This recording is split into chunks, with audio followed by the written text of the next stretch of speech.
Durante a batalha, um guerreiro do clã Xiongwu derrota vários inimigos e permanece de pé entre os corpos espalhados ao seu redor. Um adversário ri e o ridiculariza por usar apenas técnicas básicas, perguntando se ele esqueceu as lendárias 13 espadas de Xiongwu. Logo depois, aparece Dudang, o demônio de sangue negro e arquidemônio do culto do sangue. Os inimigos, cercados por corpos, chamam-no de monstro cruel por ter matado o próprio clã sem piedade e o comparam, com desprezo, aos ratos de Birondai. Ele aponta para ele e ordena que o mate com a mesma crueldade, afirmando que fez uma boa escolha. A criança é revelada como Seonwoo Jin, o último patriarca do clã Seonwoo. Xiongwu Yeonha, integrante do clã, aparece segurando sua espada, pronta para lutar. Jin observa seus companheiros mortos e se culpa, pedindo desculpa ao seu capitão por não ser como ele. O capitão consola, dizendo que ele já fez o suficiente e que o resultado não foi culpa sua, pedindo que mantenha a cabeça erguida. Seonwoo Jin lembra das palavras de seu capitão e decide lutar até o fim. Sabendo que se for capturado seria transformado em uma marionete de Dudang, ele resolve enfrentar a morte de cabeça erguida e morrer pelos próprios termos. Ele crava a espada em si mesmo e antes de morrer, declara que não permitirá que seu corpo seja usado, prometendo matar Dudang,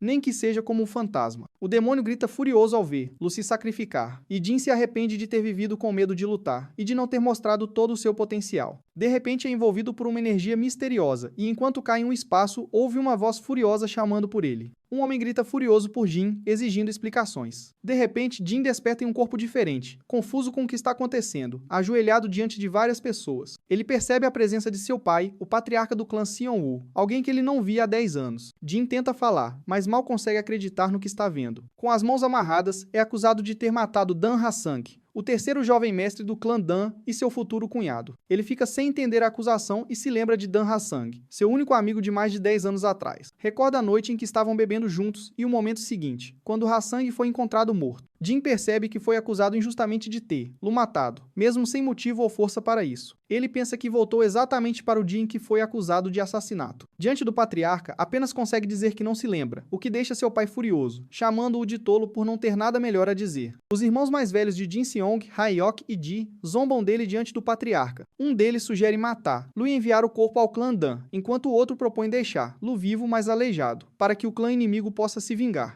Ji, o quarto filho, ironiza dizendo que poderiam mandar Lu para a linha de frente, já que a aliança pediu um membro de sangue direto, afirmando que Jin está condenado de qualquer forma e que ao menos assim seria útil. Jin pensa que sendo enviado para a linha de frente, ao menos nenhum de seus irmãos precisará ir. Em seguida, a cena explica o contexto da guerra. Há 10 anos, o culto do demônio de sangue travou uma batalha brutal contra a Aliança Murin, conhecida como a Guerra do Sangue Justo. Apesar de conterem um avanço inimigo, a aliança não conseguiu retomar a província de Yunnan, dominada pelo culto. Desde então, guerreiros têm sido enviados para proteger a fronteira contra os demônios de sangue. A guerra contra o culto do demônio de sangue passou a ser chamada de Fronte Demoníaca. Jin pensa que atualmente essa guerra só se mantém porque os herdeiros diretos dos clãs são obrigados a servir. Ele percebe que em circunstâncias normais, alguém tão fraco quanto ele jamais seria enviado, mas o incidente em que foi acusado deu aos irmãos a desculpa perfeita. Observando-os rirem, conclui que um deles deve estar por trás de tudo. Jin lembra que seu pai decidiu enviar Lu para a linha de frente exatamente como aconteceu em sua lembrança de quando tinha 21 anos. Naquela noite, 2 pessoas foram até sua cela. Ele pensa que desta vez obterá o que veio buscar. Logo, uma jovem aparece preocupada, e o chama Seonwoo Yeonha, sua irmã, que pergunta se ele está bem. Ele responde que sim, e pergunta o mesmo a ela. A jovem acredita que o irmão não é o culpado.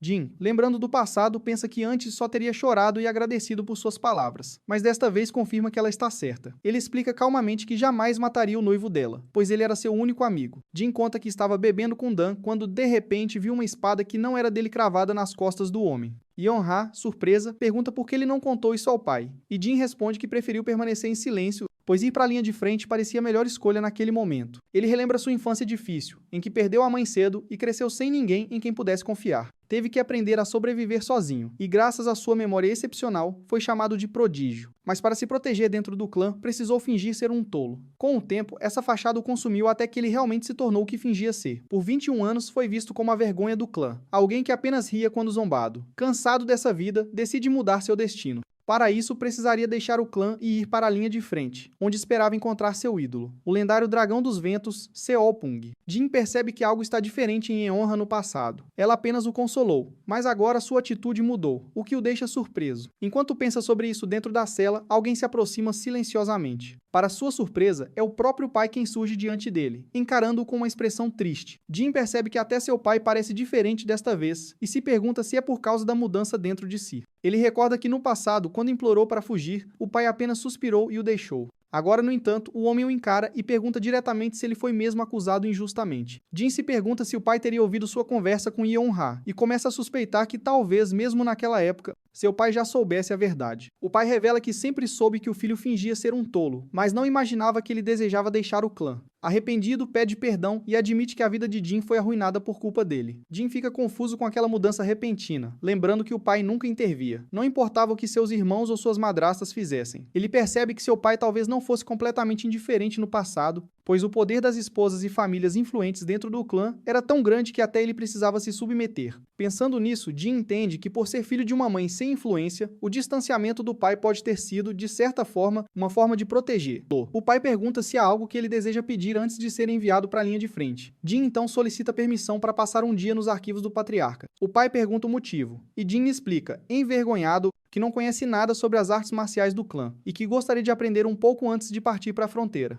Em sua vida passada, chegou a se tornar o patriarca do clã, mas nunca aprendeu as artes marciais da própria família, tendo que roubar técnicas de outros. Agora, ele acredita que se dominar as 3 espadas de Seon-woo, poderá progredir muito mais rápido. Seu pai duvida que ele possa aprender algo em apenas um dia de leitura, mas Jin responde que é melhor do que não tentar. Impressionado com sua determinação, o patriarca concede a permissão, embora deixe claro que ainda há uma condição a ser imposta. O pai avisa que treinar técnicas internas sozinho é perigoso e decide ensiná-lo pessoalmente. Ordena que o filho se sente na posição de lótus e começa a transferir energia, mostrando que lhe passará a arte secreta do clã, a arte primordial do infinito. Enquanto canaliza o poder, ele recita os versos antigos da técnica. No princípio, havia o Yin, o Yang e o Caos. Jin fica surpreso ao perceber que o pai está lhe ensinando a arte primordial do infinito, uma técnica sagrada transmitida apenas ao patriarca e ao herdeiro do clã. Embora devesse se sentir honrado, ele sente uma estranha sensação de desconforto. Enquanto o pai transfere energia para seu corpo, Jin sente algo diferente, uma emoção profunda e inexplicável, como se houvesse algo oculto por trás daquele ensinamento. Os anciãos do clã ficam indignados ao saber que Jin recebeu permissão para acessar os arquivos do patriarca. Eles consideram absurdo que alguém visto como um tolo tenha esse privilégio e tentam convencer o líder a reconsiderar. O patriarca, porém, declara que, se Jin morrer inutilmente, isso manchará o nome do clã, e por isso ele tomará a decisão sozinho. Diante de sua autoridade, os demais não têm escolha a não ser se calar. Jin entra nos arquivos do patriarca, ciente de que tem apenas um dia para estudar. Ele sorri confiante, unindo as mãos e rindo baixinho. Para ele, um único dia é mais do que suficiente, e sua determinação e experiência de uma vida passada o fazem acreditar que pode aproveitar esse tempo ao máximo.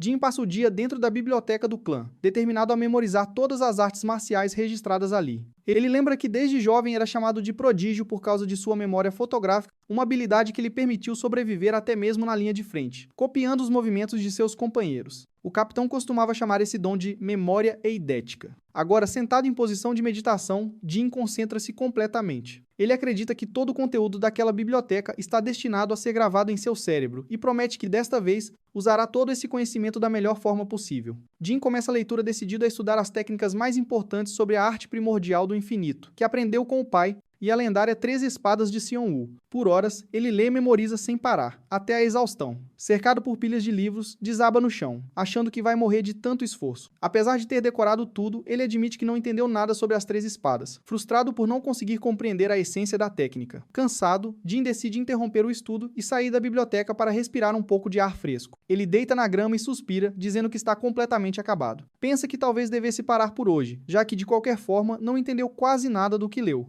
De repente, uma voz sarcástica interrompe seu descanso, zombando dele por fingir estudar artes marciais. Jin se levanta surpreso e vê um grupo de jovens do clã se aproximando, rindo dele. Um deles comenta que a natureza de porco nunca muda, dizendo que Jin sempre se deita e relaxa onde quer que esteja. Acompanhados de algumas garotas, eles se aproximam, e uma delas pergunta quem é o rapaz deitado no chão. Um dos homens responde com nojo que se trata de seu vergonhoso terceiro irmão, dizendo que ele é mais porco do que homem. As garotas ficam surpresas ao ouvir isso, especialmente quando ele explica que o pai deu a Jin um tempo para treinar antes de ser enviado à fronte demoníaca no dia seguinte. E ainda assim, ele está desperdiçando esse tempo descansando. Uma delas pergunta se ele vai para a fronteira mesmo, e um dos rapazes diz que ele não merece a atenção da senhorita Jug. Chama-no de porco, afirmando que só está indo para a fronteira demoníaca como punição por seus crimes. Jin reconhece a jovem que se aproxima, e entra em pânico ao perceber que é a lendária Jug Seol-Liu. Envergonhado, ele pensa que não merece nem ser notado por alguém como ela, e ele confirma em seus pensamentos que realmente se trata da famosa gênia da espada do Pico da Graça Celestial, que está visitando famílias marciais para treinamento e se sente humilhado por ser visto por ela naquela situação. Jin, ainda sentado no chão, é confrontado por um de seus irmãos, que se aproxima com um sorriso provocador e pergunta se ele aprendeu alguma coisa durante o tempo que passou nos arquivos do patriarca. O irmão desafia a mostrar o quanto evoluiu depois de ter tido acesso a um privilégio tão grande. Jin, tentando manter a calma, ri sem jeito e responde que seria impossível mudar depois de apenas um dia de treinamento. Ele disfarça, dizendo que está apenas fazendo o seu melhor e pedindo que o irmão vá embora, tentando evitar qualquer conflito. O irmão parte para atacá-lo de repente e Jin reage na mesma hora, bloqueando o golpe. Seu irmão fica confuso por ele ter conseguido defender o ataque. Já Jin, apesar de ter resistido, sente uma dor terrível em sua mão. Os irmãos começam a zoar Ji, rindo por ele ter tido seu ataque bloqueado por um porco, dizendo que com Jin indo embora, ele será o novo motivo de vergonha do clã Seon-woo. Enfurecido, Ji parte para um novo ataque. Ele desfere uma sequência de golpes rápidos contra Jin, que se esforça para se defender. Durante o confronto, algo estranho acontece. Jin sente uma energia diferente fluindo através de seu corpo, algo que nunca havia experimentado, mas que, ao mesmo tempo, lhe parece familiar. Enquanto o irmão avança, ele reconhece aquela sensação. Ji utiliza uma técnica do clã Seon-woo, o golpe triplo do vendaval, e parte para cima de Jin com força total. Surpreendentemente, Jin observa os movimentos do irmão com atenção e, em vez de se assustar, fica animado. Ele reconhece a técnica e elogia em voz alta, dizendo "excelente", admirando a execução do ataque. Ji, confuso e indignado, interrompe o golpe por um instante, sem entender por que Jin está o elogiando em meio à luta. Jin tenta disfarçar sua empolgação, dizendo que apenas se expressou mal. Ele incentiva o irmão a continuar o ataque, pedindo que o acerte mais vezes. Os outros irmãos caem na gargalhada, zombando da situação e dizendo que Jin parece gostar de apanhar. Irritado e envergonhado com as risadas, Ji grita furioso e parte para outro ataque, enquanto Jin o incentiva ainda mais, observando atentamente cada movimento para aprender com os golpes. Jin começa a compreender na prática o que não conseguiu entender apenas lendo. Ele percebe como os golpes se conectam e reconhece os ataques finais da técnica, o chute quebra-guarda. Analisando o fluxo do oponente, Jin nota uma brecha. O golpe não foi executado corretamente. Aproveitando o momento, ele contra-ataca com precisão, acertando o irmão em cheio no peito com um golpe carregado de energia.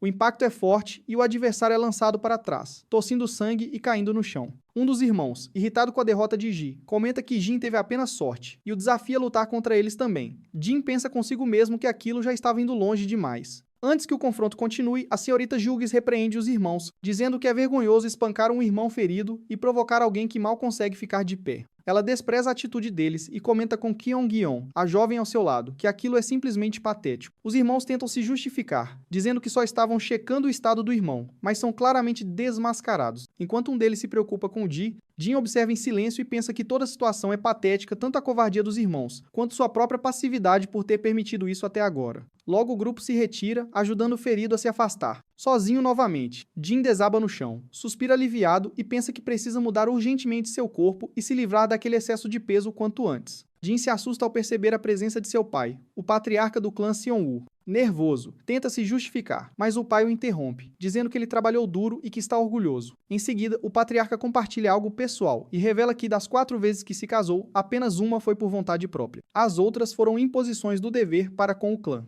Ele confessa que na época acreditava estar fazendo o certo, mas agora já não tem tanta certeza. O pai de Jin pergunta se ele encontrou o manual das 3 espadas de Seon-woo, e Jin confirma, ainda sem entender o motivo da pergunta. O patriarca então comenta que vai praticar um pouco de esgrima, dizendo que já faz tempo desde a última vez, e pede para o filho descansar. Logo em seguida, ele saca sua espada e começa a se mover com uma elegância e força impressionantes. Jin observa, maravilhado, enquanto o pai executa a lendária técnica do clã As 3 Espadas de Seon-woo. Cada movimento do patriarca é fluido, preciso e devastador, irradiando uma aura poderosa. Jin fica completamente hipnotizado, reconhecendo pela primeira vez a verdadeira forma e o poder da técnica que vinha tentando entender apenas pelos livros. Ele percebe que o pai está demonstrando pessoalmente todas as formas da técnica lendária, permitindo que ele veja e compreenda aquilo que jamais conseguiria apenas lendo o manual. Ele se tranca na biblioteca e começa a estudar todos os diários e registros deixados pelos antepassados do clã. Lê cada livro cuidadosamente, tentando compreender seus ensinamentos. No entanto, admite para si mesmo que, embora os antigos tenham deixado valiosas reflexões, ele ainda não consegue entender. Enquanto folheia um dos diários antigos, Jin percebe algo estranho. Uma das capas parece mais grossa do que o normal. Curioso, ele examina com atenção e sente algo escondido dentro dela.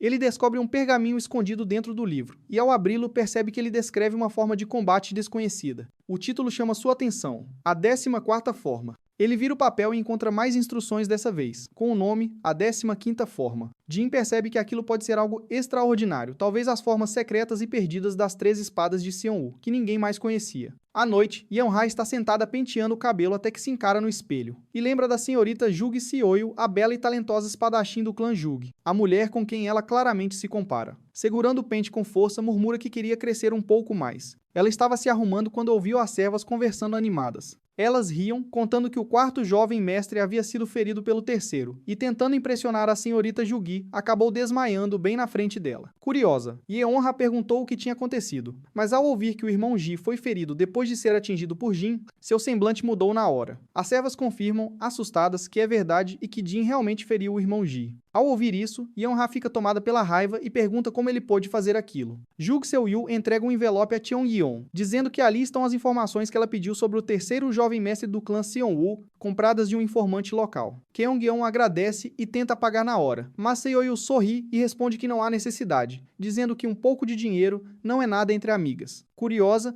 Jugi pergunta por que sua amiga está tão interessada naquele jovem mestre gordo, e comenta que ficou chocada ao ver alguém de uma família marcial com aquele tipo de corpo. Jugi faz piada sobre o peso do jovem mestre, dizendo que seus olhos mal apareciam. Kyong-yeon, segurando o ursinho e lendo o relatório, responde que também viu. Jugi comenta, brincando, que o jovem mestre lembrava um pouco o ursinho que Kyong-yeon sempre carregava, e pergunta se era por isso que ela quis investigar sobre ele. Kyong nega, explicando que apenas ficou curiosa depois de ver o golpe que ele usou para derrotar o quarto jovem mestre, um movimento impressionante que despertou seu interesse. Jugi ri e comenta que talvez tenha sido só sorte, mas admite que Kyong-yeon sempre teve um bom olhar. Então pergunta se sua amiga está realmente interessada num porco que desmaiou com um único golpe. Jugi Seo-yu diz que até o grande guerreiro desistiu de tentar entender as curiosidades estranhas de Kyong-yeon. Logo depois, observa a amiga com atenção e pergunta se Kyong-yeon realmente consegue ler com os olhos cobertos daquele jeito. Ela responde com calma que se está lendo, obviamente consegue ver. Jugi, então, sorri e comenta que não entende por que ela insiste em esconder o rosto, dizendo que é um desperdício ocultar tanta beleza.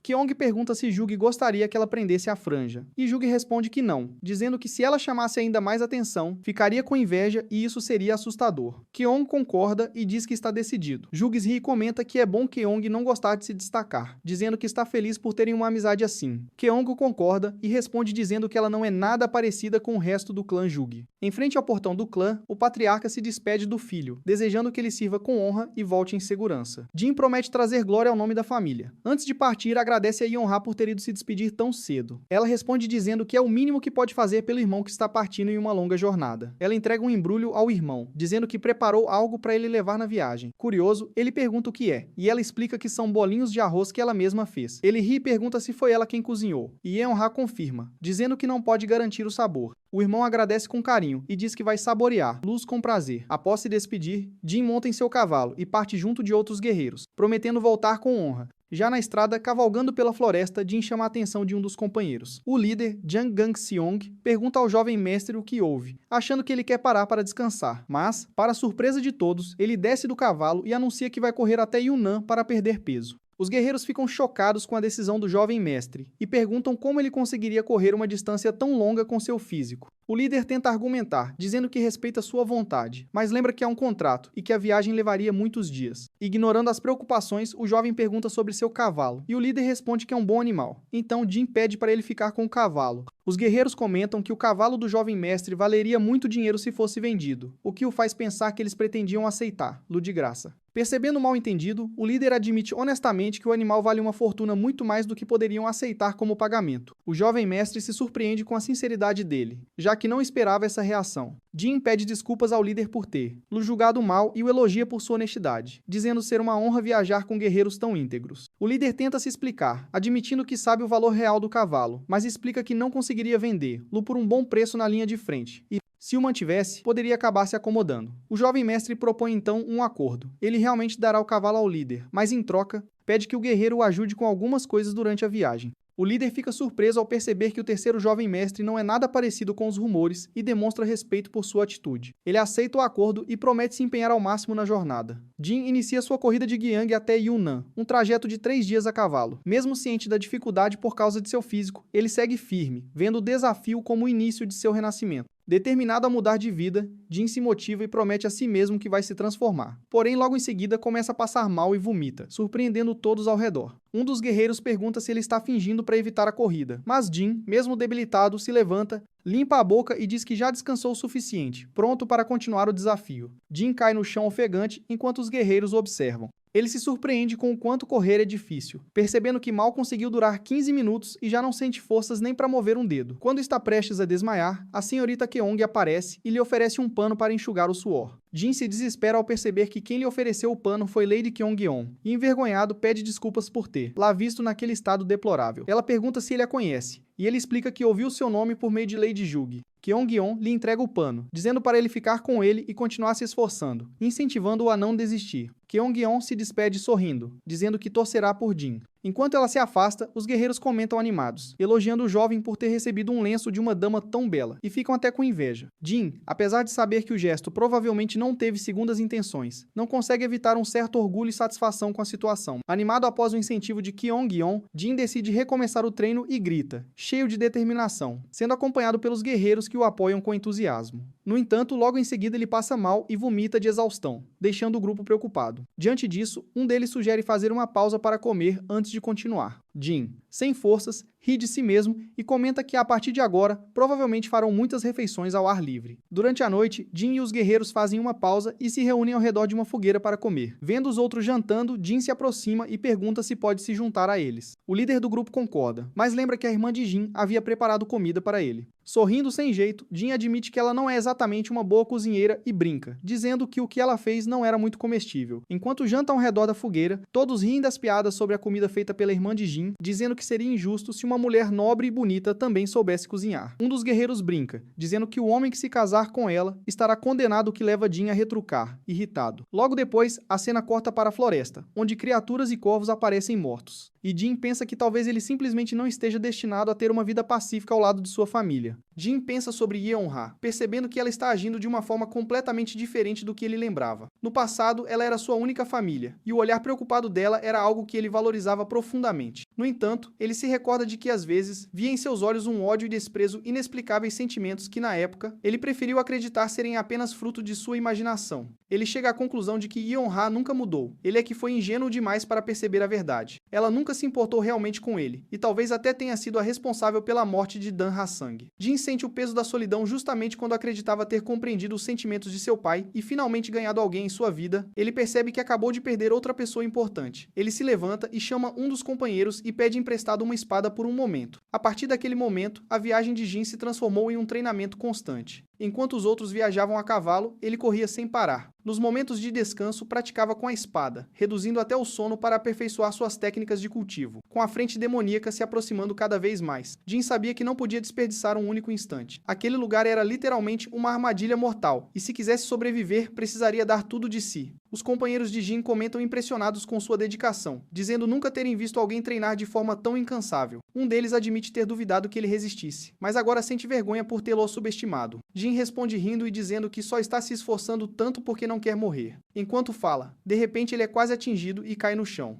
Logo em seguida, o grupo saca as espadas e se prepara para enfrentar os inimigos que emboscaram os viajantes. Os bandidos zombam do grupo, rindo da menção de honra e justiça enquanto ameaçam todos de morte. O grupo de Jin é cercado, e os inimigos exigem que larguem as armas e se rendam pacificamente. Logo em seguida, surge o líder dos bandidos de Noko, Makigu-san, um homem forte usando um manto de pele de tigre e segurando um enorme machado. Ele grita para que se entreguem, caso não queiram ter o crânio partido ao meio. Um dos companheiros de Jin reconhece o inimigo e fica preocupado, sabendo da fama e força dele. O guerreiro avisa Jin para montar em um cavalo e fugir caso a luta comece, pois eles não conseguirão resistir por muito tempo. Jin lembra que já ouviu falar de Makigu-san diferente de bandidos comuns. Ele é um verdadeiro artista marcial, treinado em técnicas autênticas. Mesmo diante do perigo, o guerreiro do grupo tenta manter a honra, cumprimentando Makigu-san respeitosamente e dizendo ser uma honra finalmente encontrá-lo. Makigu-san ri e diz que aceita negociar, mas impõe uma condição absurda. Quer que entreguem tudo: roupas, cavalos, armas e pertences, e fujam nus se quiserem sair vivos. Os bandidos começam a rir e fazer comentários vulgares, enquanto um dos homens do grupo alerta Jin para fugir o mais rápido possível.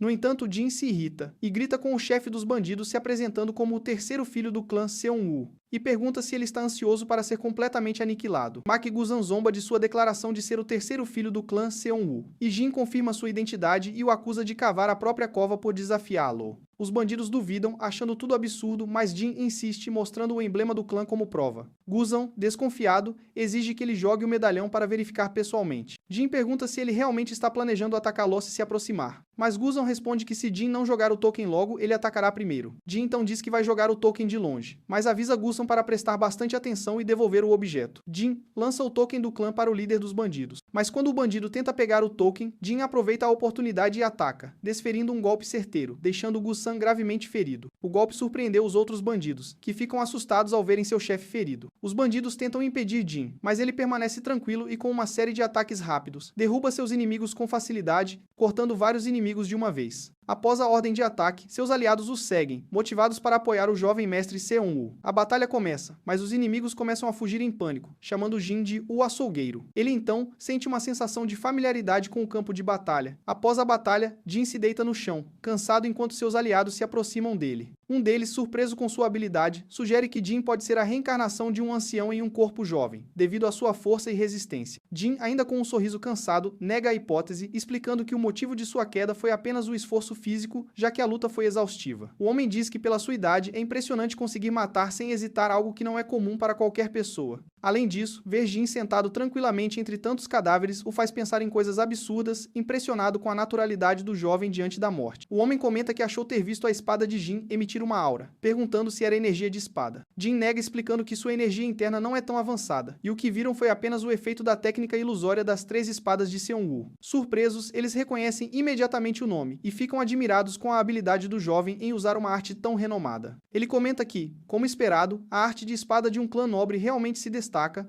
admirando o fato de uma técnica realizada ainda em um estágio inicial de cultivo poder exibir tamanha força e elegância. Ele diz que tem 40 anos e acumulou apenas 20 anos de energia interna, dizendo sentir apenas vergonha diante da habilidade de Jin. E pergunta ao jovem qual técnica de cultivo ele pratica. Jin responde que pratica apenas a técnica das 6 harmonias, explicando que foi a única que conseguiu aprender. O outro homem reconhece o nome da técnica. Jin pensa surpreso por o homem ter aprendido justamente a técnica das 6 harmonias, um manual de terceira categoria que se encontra facilmente em qualquer livraria barata. Ainda assim, ele reconhece que acumular 20 anos de cultivo com algo tão limitado é impressionante. Pensando sobre isso, Jin sente empatia e lembra de sua antiga vida, quando também era forçado a copiar e implorar por fragmentos de técnicas. Depois disso, o grupo continua sua jornada sem descanso, viajando até finalmente alcançar a província de Yunnan. Após 9 dias de viagem cansativa, o grupo finalmente chega ao destino em Yunnan. Cansados, eles brincam sobre o tempo que demoraram até encontrar uma hospedagem decente. Para celebrar a última noite juntos, Jin, o jovem mestre Seon-woo, convida todos para beber, o que deixa o grupo animado e grato por sua generosidade. Enquanto brindam e relaxam, Jin sorri e pergunta a um dos guerreiros se ele pretende voltar direto para casa depois que a missão terminar. O guerreiro comenta que, após a missão, pretende voltar para casa, pois tem esposa e filhos esperando e não quer viver para sempre pela espada. Outro o repreende, dizendo que andarilhos como eles não deveriam se prender a famílias. Enquanto todos riem, Jin avista uma bela jovem entrando no local, chamando a atenção de todos. Um dos homens a reconhece, é a mesma garota que haviam encontrado anteriormente, a senhorita Cheong-yeon. Jin chama a senhorita e a convida para se juntar ao grupo, mas antes de terminar de falar, ela já se senta à mesa, deixando-o nervoso e sem jeito. Os guerreiros recebem cordialmente a senhorita, oferecendo bebida e sugerindo pedir comida, comentando surpreso sobre o reencontro inesperado. A jovem diz que pedirá comida mais tarde e revela que pretende se voluntariar para a linha de frente, deixando Jin surpreso com a decisão. Os companheiros ficam chocados com o anúncio e perguntam o motivo de uma decisão tão extrema, enquanto ela permanece em silêncio, bebendo. Jin lembra que até guerreiros experientes evitam ir para a linha de frente, onde há recrutamento forçado. Ele pergunta por que ela quer se voluntariar para um lugar tão perigoso, mas ela continua calada, tentando aliviar o clima. Ele comenta que ela parece ter perdido peso, e ela confirma dizendo que ele também emagreceu bastante. Os homens elogiam Jin por seu esforço e por ter derrotado bandidos no caminho, comentando que ele ficou mais bonito depois de perder peso. Sem graça, ele diz que já ouviu isso de outras pessoas. Então Cheong-yeon se levanta dizendo que vai sair por um momento, e um dos companheiros oferece a Jin a primeira bebida da noite, que ele aceita com um sorriso. Do lado de fora, Cheong caminha sozinha, parecendo pensativa. Ela murmura para si mesma que Jin é adorável, lembrando o rosto dele enquanto dormia dormia e comparando-o ao seu ursinho chamado Mandu.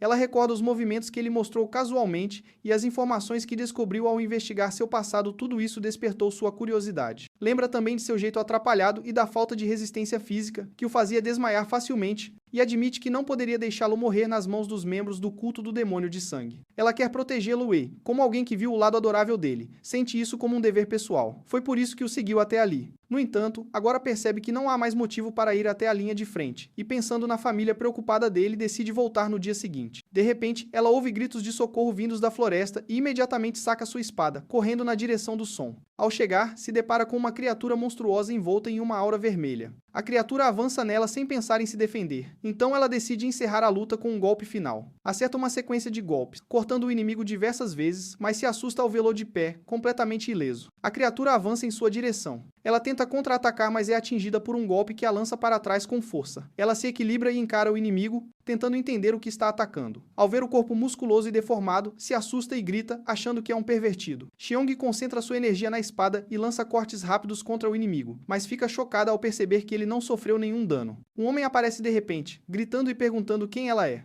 Ele tenta atacar o monstro para protegê-la, mas sua espada se quebra ao atingir o inimigo, e o monstro o golpeia brutalmente. Ela ataca o inimigo pelas costas, mas ele segura a lâmina com as mãos e sorri de forma assustadora. Cheong recua, assustada, enquanto o monstro avança para atacá-la. Nesse momento, uma pedra atinge a criatura e seus companheiros aparecem, e Jin pergunta se ela está bem. Um dos homens reconhece o companheiro caído, e o jovem mestre ordena que todos corram para dentro da pousada. Mesmo revoltado com a morte do amigo, o homem concorda, pois sabe que lutar do lado de fora seria suicídio. O monstro avança gritando, e a senhorita se coloca na frente para proteger Jin. O inimigo ataca com força, e o impacto é grande. O jovem mestre grita para todos correrem de volta para a pousada. Cheong é atingida e acaba perdendo o equilíbrio, tropeçando para trás e caindo nos braços de Jin. Jin puxa Cheong, desviando por pouco do golpe. Enquanto a criatura ruge em fúria, Jin a mantém em silêncio. Ao observar a criatura, Cheong percebe que o homem nunca abriu os olhos e se pergunta se ele é cego. Alguém grita perguntando se o herdeiro do clã Seong-woo está bem, mas o som chama a atenção da criatura, que imediatamente corre em direção ao barulho. A criatura invade a hospedaria, atacando todos que encontra pelo caminho. Os gritos tomam conta do lugar enquanto várias pessoas são feridas ou mortas. Jin e Cheong correm para tentar ajudar, mas chegam justo quando o inimigo segura um dos companheiros. Um dos guerreiros tenta enfrentar a criatura, mas quase tem a arma arrancada das mãos. Ele pergunta de onde aquele monstro surgiu, e antes de ser arremessado, o herdeiro Jin intervém e o salva, lançando o inimigo para longe com um golpe rápido. Em seguida, ele ordena que todos fiquem em silêncio e recuem por enquanto. As pessoas gritam por ajuda, mandando chamar os guardas. Jin percebe o perigo da situação e pensa que se não conseguir acalmar todos, ninguém sairá vivo dali. O monstro se levanta novamente, e Jin corre, segura uma mesa e a joga para longe. Ele manda todos se calarem, e o local fica em silêncio. Jin vê uma cadeira e a arremessa com força, tentando desviar a atenção do monstro. Todos ficam tensos, e um dos homens tenta gritar, mas é silenciado por outro antes. Jin fica nervoso e se pergunta se ainda há algo no local que possa fazer barulho. De repente, Cheong salta do alto e tenta atingir o inimigo, mas ele se defende e a lança para longe. Ela recua e pousa no chão. Ela avança com uma sequência de golpes e exige que Jin explique o que está acontecendo. Ele então diz que o monstro só consegue localizar pessoas pelo som e manda todos não fazerem nenhum barulho, nem mesmo respirar alto. Todos ficam quietos novamente, e Jin entende que apenas o silêncio não bastava, pois, se o monstro deixasse de depender do som, ele usaria o olfato para caçá-los. Ele então decide agir antes que isso aconteça. Enquanto Cheong continua enfrentando a criatura, ele pensa em atrair a atenção do inimigo para si usando algo que cause barulho. Cheong se surpreende ao ver Jin se aproximando em silêncio por trás do monstro e pedindo para que ela mantenha silêncio. Enquanto a criatura continua focada nela, ele espalha moedas de metal pelo chão, criando sons em várias direções para confundi-lo. Com o inimigo desorientado, ele decide aproveitar a oportunidade e se aproximar. As pessoas continuam jogando objetos no chão, e Jin aproveita para se aproximar mais, ciente de que, com um único erro, seria completamente despedaçado. Assim que colocou as mãos mais perto, alguém acabou soluçando, fazendo a criatura ouvir e se virar para Jin, deixando seus rostos bem próximos. Cheong se prepara para atacar, mas hesita ao ver Jin bem próximo da criatura. Sem ter mais para onde fugir, ele decide agarrar o rosto do inimigo e abrir seus olhos. O monstro grita de dor. Jin o empurra para o chão e grita para Cheong atacar dentro da boca da criatura. Ela entende e percebe que a pele do inimigo é resistente demais para o ki da espada, mas o interior da boca pode ser vulnerável. Com sua aura azul em chamas, Cheong salta e acerta um golpe dentro da boca do monstro. A criatura grita de dor enquanto ela força a espada com todas as suas forças. Jin segura nas mãos dela, ajudando a cravar a espada ainda mais fundo. Juntos, eles unem forças enquanto o monstro se debate, gritando de dor até finalmente cair morto. Cansados, os dois ficam ajoelhados sobre o corpo da criatura, respirando com dificuldade, enquanto os outros apenas observam, sem acreditar que a luta acabou. O sol nasceu após a batalha, e alguns corpos foram cobertos. Os sobreviventes se reuniram e ficaram em silêncio para prestar respeito aos mortos. O colega de Jin pergunta se ele já vai partir, e ele responde que ainda tem um bom caminho pela frente e pretende apressar o passo. Os guerreiros se despedem dele, desejando-lhe boa sorte em sua jornada. Jin agradece e retribui os votos, desejando saúde e sucesso a todos. Antes de partir, ele comenta que havia preparado 5 volumes para distribuir, mas acabou entregando apenas 3. Ele entrega alguns livros aos guerreiros, dizendo que não são nada extraordinário, mas melhores que o método Coração das 6 Uniões. Surpresos, eles percebem que se trata do método do Coração da Preservação. Jin explica ainda que adicionou algumas formas de espada de um só fio, simples, mas úteis para ajudá-los em seus treinos. Ele lembra que o método do Coração da Preservação foi uma técnica que o líder Seopung conseguiu para ele em sua vida passada,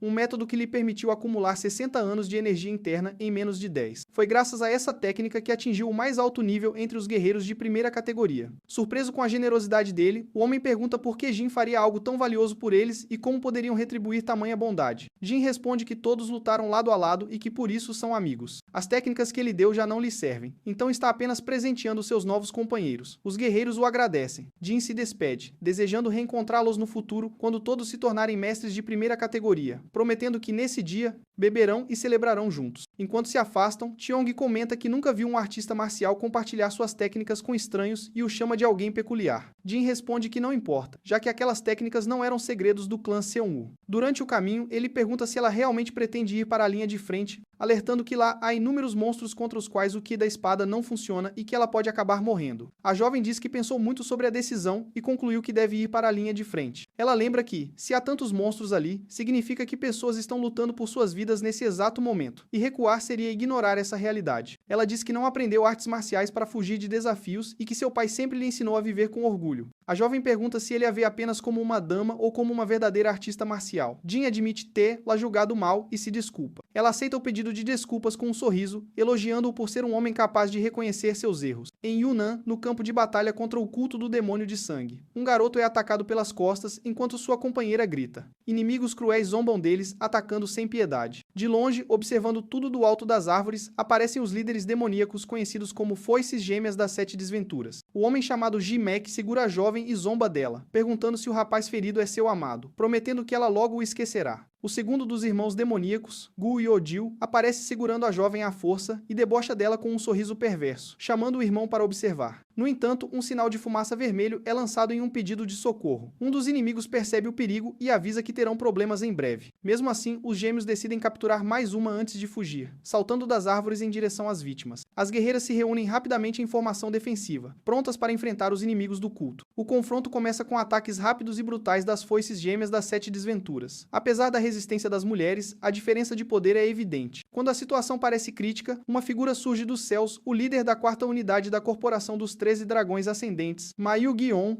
também conhecido como o Falcão de Jiankan. As guerreiras comemoram, aliviadas, com a chegada do líder.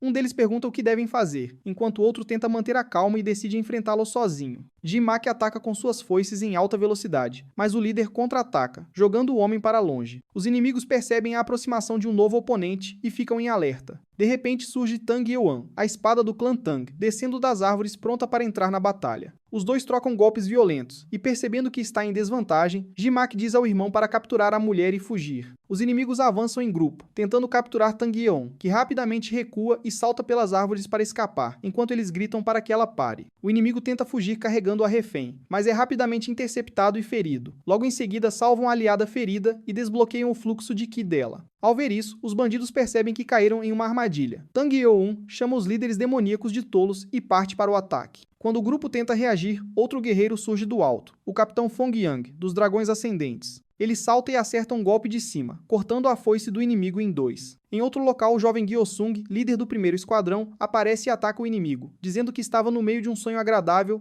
mas foi acordado pelos invasores. Os irmãos entram em pânico ao reconhecer Gyosung, o dragão da espada do vento azul. Um deles grita para o irmão fugir, mas, ao tentar escapar, é perseguido por um guerreiro que promete acabar com ele ali mesmo. Durante a fuga, o homem é ferido no braço, jurando vingança. Após a batalha, um dos aliados chora pela morte de Jeong Lang, Logo depois, um guerreiro chega atrasado e pergunta o que aconteceu. Irritado, o outro o agarra e o culpa pela demora, dizendo que se ele tivesse chegado a tempo, poderiam ter derrotado pelo menos mais um dos 7 desventuras, ou talvez até todos. Seol se desculpa dizendo que também foi emboscado. O líder o chama de irresponsável e diz que ele nunca deveria ter sido promovido. Antes que a discussão piorasse, uma mulher intervém e ordena que ele pare de ofender Seol, explicando que o 7º Esquadrão foi atacado por espíritos-aranha e perdeu 2 membros, e que Seol chegou o mais rápido possível após derrotar os inimigos. O homem lembra que os espíritos-aranha são criaturas demoníacas extremamente perigosas, capazes de absorver a essência vital das pessoas para aumentar o próprio Ki. Ele reconhece que essas entidades estão entre os inimigos mais perigosos conhecidos. A guerreira explica que os espíritos-aranha ficam cada vez mais fortes com o tempo, e por isso devem ser eliminados imediatamente ao serem encontrados. O 4º líder reage com desdém, ignorando a situação, o que irrita os outros. A mulher então exige que ele peça desculpas a Seol Pung.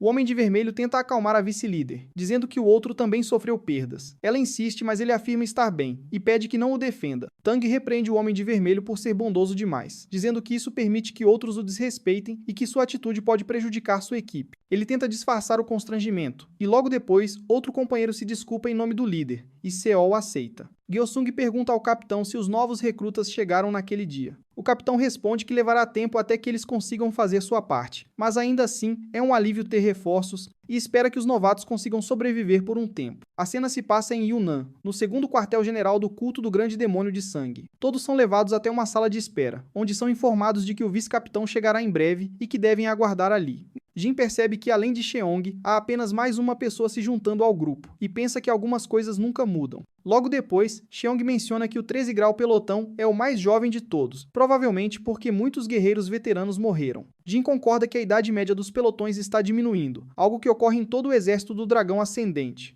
Em seus pensamentos, ele recorda de sua vida anterior, quando o 13 grau pelotão era composto majoritariamente por jovens, sendo o capitão e o vice-capitão os únicos homens de meia idade. Uma das jovens comenta, preocupada, que o pelotão parece cheio de artistas marciais, jovens recrutados, e pergunta por que guerreiros mais habilidosos não se voluntariam. Jin responde que é porque não há dinheiro nem fama a ganhar lutando ali. É revelado que tudo o que acontece na linha de frente é mantido em segredo, e ninguém fora dela sabe das vitórias ou mortes que ocorrem ali. Mesmo que heróis afirmem não ligar para a fama, a falta de reconhecimento e o perigo constante fazem com que muitos evitem se voluntariar para esse campo de batalha. Um homem tosse para chamar a atenção, e se apresenta formalmente como Ryun Yongbo, o espadachim Falcão Veloz, e vice-capitão do 13 grau Corpo dos Dragões Ascendentes. Ryun pergunta se já ouviram falar dele, enquanto Jin pensa que nunca imaginou sentir falta daquele homem, e decide entrar na brincadeira. Quando o homem tenta se apresentar, Cheong o interrompe dizendo que nunca ouviu falar dele, e pergunta se ele é realmente famoso. O homem tenta justificar sua falta de fama, dizendo que muitos mestres da linha de frente são esquecidos por causa do sigilo,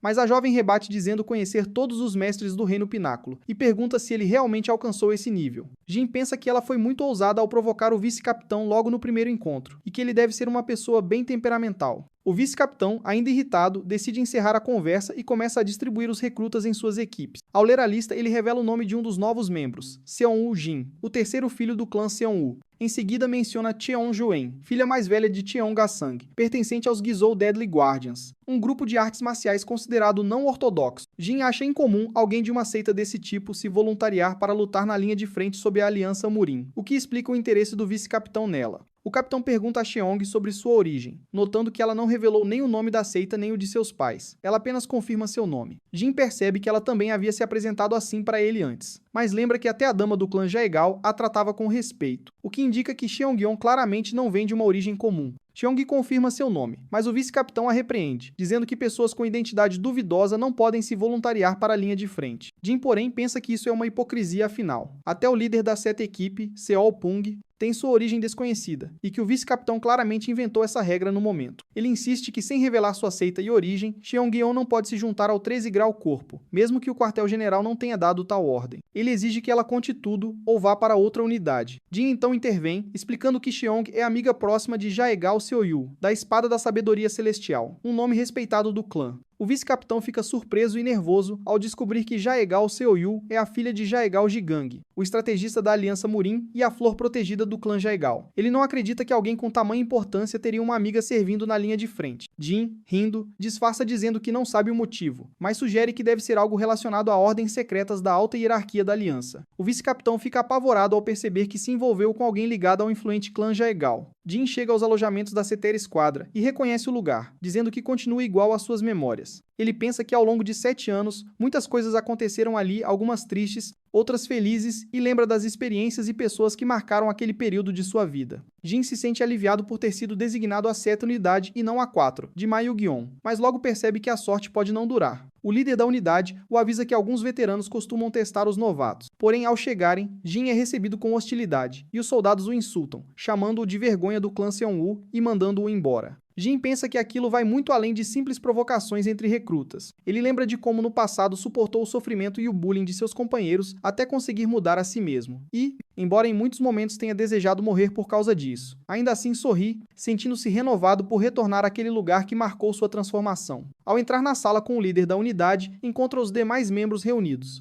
Jin é recebido por alguns companheiros amigáveis, mas outros o insultam e zombam de sua aparência. Ainda assim, ele nota que as coisas estão menos hostis do que antes, e conclui que ter emagrecido realmente fez diferença. O líder apresenta Jin como o terceiro filho do prestigiado clã Seon-woo, e pede aos outros que o ajudem a se adaptar. Porém, ao ouvirem o nome, alguns soldados o reconhecem e começam a zombar dele, lembrando de sua antiga fama de fracassado e chamando-o de porco. Eles riem, insinuando que ele só perdeu peso para servir de isca contra os demônios. Depois das provocações, Jin mantém um sorriso calmo, mas seu líder e outros percebem a tensão. Ele se aproxima de Hamujin e o cumprimenta para em seguida dizer que antes de conversar, eles precisam acertar as contas. Surpreso, Mujin mal entende o que acontece antes de Jin atacá-lo com um golpe rápido, arremessando-o violentamente contra o chão. Assustado, um dos homens pergunta o que Jin está fazendo. Ele responde batendo as mãos e sorrindo, antes de lembrá-lo do insulto e de que o chamaram de retardado. Os colegas de Mujin se preparam para reagir, mas Jin permanece calmo, pensando que já mostrou o suficiente e que não deveria bater nos outros também. Antes que agisse, alguém entra na sala exigindo explicações, e Jin reconhece a pessoa, percebendo que o verdadeiro chefe da equipe finalmente chegou. Jin se apresenta ao novo chefe, fazendo uma reverência formal e dizendo que é um recém-chegado à 7ª equipe. Em seguida, ele explica que desde sua chegada, alguns colegas o insultaram, e por isso resolveu retribuir a gentileza com um pouco de amizade. O homem de cabelo verde então se apresenta como Ju Tae-kyung, da seita Jeomshang. Jin percebe que, como esperado, Ju Tae-kyung não vai iniciar uma briga. Orgulhoso demais de sua linhagem da seita Jeonshang, ele jamais se rebaixaria a participar das provocações infantis dos outros. Tae-kyung, conhecido como a espada voadora de Jeonshang, carrega um orgulho imenso por pertencer à 9ª seita mais poderosa do mundo marcial. Ju Tae-kyung, arrogante e incapaz de aceitar ser apenas um subordinado, causava constantes conflitos na seta-tropa junto de seus comparsas. Jin lembra que, por culpa dele, sua primeira amada morreu e promete não repetir o erro. Mesmo assim, ele reconhece que Tae-kyung é um lutador habilidoso de nível intermediário, difícil de enfrentar diretamente. Jin pensa que não precisa se apressar para enfrentá-lo, já que pode manipular o chefe Seopung a seu favor quando chegar a hora. Enquanto isso, o líder menciona as novas recrutas e sugere que todos jantem juntos para dar as boas-vindas. Jin o chama mentalmente de bastardo e o cumprimenta, citando seu título de Espada Voadora de Jeonshang. Tae-kyung percebe a provocação e pergunta, irritado, o que Jin disse. Jin diz que ouviu falar de seu título de Mosca Voadora de Jeonshang. Irritado com a provocação, Tae-kyung saca a espada e promete matá-lo. Seopung tenta intervir, dizendo que Jin acabou de chegar e não sabia o que estava fazendo, pedindo para Tae deixar passar dessa vez. Seo pede para ele não sacar a espada, dizendo que estaria ultrapassando o limite se o fizesse. Mesmo assim, Tae-kyung argumenta que Jin deve pagar por insultar um artista marcial de primeira categoria e pergunta se Seo realmente pretende impedi-lo. Jin se desculpa, dizendo que só quis dar uma lição a quem havia sido rude com o chefe Seopung. Ele ainda provoca Tae-kyung, insinuando que alguém do seu nível não se importaria com isso, o que o deixa furioso. Enquanto isso, outros guerreiros zombam. Jin o provoca dizendo que ele jamais alcançaria o nível do chefe Seopung e que, em 1 ou 2 meses, conseguiria superá-lo facilmente. Irritado, Tae-kyung o desafia, dando-lhe 3 meses para provar suas palavras e prometendo que, se falhar, pagará com a própria vida. Jin pergunta o que acontecerá se ele vencer, e Tae responde que, nesse caso, ele simplesmente morrerá também. Jin diz que não seria certo deixar um camarada valioso morrer e faz uma proposta. Se ele vencer, Tae-kyung deverá tratá-lo como seu irmão mais velho. Mesmo irritado, ele aceita o desafio e promete conceder o desejo de Jin. Tae acusa Jin de ter se metido nessa situação por conta própria e questiona por que o chefe não o impede. Em seguida, ele o encara de perto e o ameaça, dizendo que o fará se arrepender de ter aberto a boca. Alguns companheiros, assustados, decidem seguir Taekyung, saindo juntos do local. Bi-Sayong ri e diz que aquilo foi incrivelmente satisfatório. Em seguida, chama Jin pelo nome, se aproxima e diz que quer se dar bem com ele, admitindo que já começou a admirá-lo. Bi-Sayong é revelado como discípulo da seita Bjongamun, destruída pelo culto do sangue do Imperador Supremo. Por isso, ele fica satisfeito em ter provocado Ju Taekyung, que era fortemente ligado àquela seita. Logo depois, o grandalhão se aproxima animado e diz que gostou de Jin desde o primeiro momento, sentindo que se dariam bem. Jin fica feliz de reencontrar seus amigos de uma vida passada. Agora, vendo-os vivos e ao seu lado, ele promete que dessa vez não permitirá que morram. Em seguida, Seolpung o alerta para ter cuidado, lembrando que Taekyung é conhecido como a Espada Voadora, um oponente perigoso que não deve ser subestimado. Jin pede para que o chefe o treine, dizendo que pode suportar qualquer coisa, contanto que não o matem. Ele também pede que falem com ele de forma mais casual, já que agora são companheiros de equipe. Seolpung aceita o pedido, dizendo que vai fazê-lo se arrepender de ter falado tão confiantemente. Bi-Sayong intervém, preocupado, avisando que o treinamento do chefe é algo brutal, reservado apenas para mestres de alto nível e que pessoas comuns como eles não aguentariam aquilo. Jin pensa que já suportou aquele treinamento em sua vida passada, e dessa vez, seus companheiros passarão por isso junto com ele, afinal, como camaradas,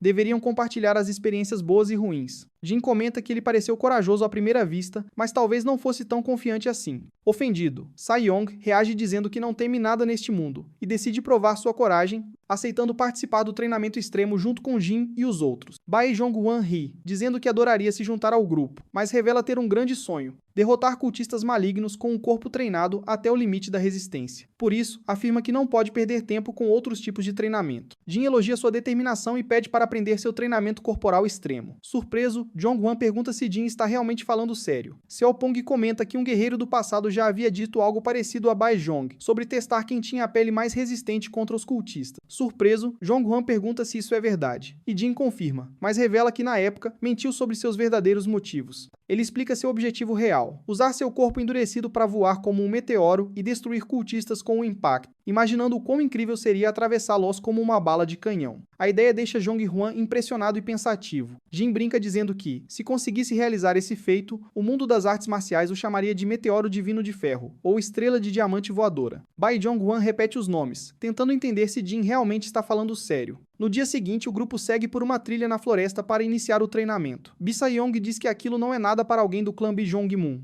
Jin pensa que por já ter passado por esse tipo de treino em sua vida anterior, aquilo é fácil como comer mingau frio. Em seguida, ele salta animado, gritando que não há nada de especial e que será o primeiro a começar o treino, mas acaba caindo depois de um salto desajeitado, enquanto Bae Jongwon, preocupado, o chama de cima da árvore, perguntando se ele está bem. Deitado no chão, Jin percebe que talvez tenha cometido um erro. Ele nunca havia feito esse tipo de treinamento depois de emagrecer, o que explica sua falta de equilíbrio. Um mês depois, os treinamentos continuaram intensos. Bi-Sayong tenta se segurar em um tronco durante o treino, mostrando o quanto a rotina é desgastante. Enquanto isso, é mostrado seu passado. Após fugir de sua seita em decadência e chegar à linha de frente, o sucessor da seita Bi acabou sendo colocado na mesma equipe que um discípulo da seita Jeonshang. Ele sabia que, como um guerreiro de segunda categoria, dificilmente receberia respeito ou desculpas de um espadachim de elite. Ainda assim, acreditava que o outro sentiria ao menos culpa pela tragédia que atingiu sua seita. No entanto, Taekyung zomba, dizendo que os anciãos da seita de Sayong morreram por pura ganância.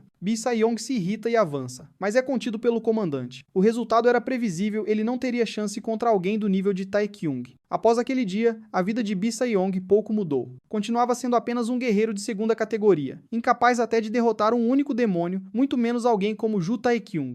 O método de cultivo interno de sua seita havia se perdido, e sem ele, tornar-se um espadachim de primeira classe era impossível. Sayong odiava, mais do que tudo, a piedade que os outros sentiam por sua fraqueza. Foi então, enquanto vagava sem propósito, que um encontro inesperado começou a mudar seu destino. Até que um homem maluco entrou para o Esquadrão 7. Apesar de ser apenas um guerreiro mediano e ter um corpo que nem parecia o de um artista marcial, ele confronta Ju Taekyung logo no primeiro dia. Esse comportamento desperta algo em Bi-Sayong, que se sente estranhamente satisfeito ao ver alguém desafiando o arrogante Taekyung. Talvez por isso, acaba se envolvendo no treinamento, fingindo cair nas provocações do novo companheiro. No dia seguinte, Bi Sae-young se arrepende amargamente de ter aceitado participar do treinamento. Ele percebe que cometeu uma grande estupidez e pensa que se não tivesse tomado aquela decisão, não estaria passando por aquele inferno. Durante o treinamento, ele percebe o quanto subestimou o líder do esquadrão. Acreditava ser o melhor em técnicas de leveza, mas após um mês de esforço, mal consegue acompanhar o ritmo dele. Mesmo cansado, ele se recusa a desistir, determinado a continuar nem que isso lhe custe a vida.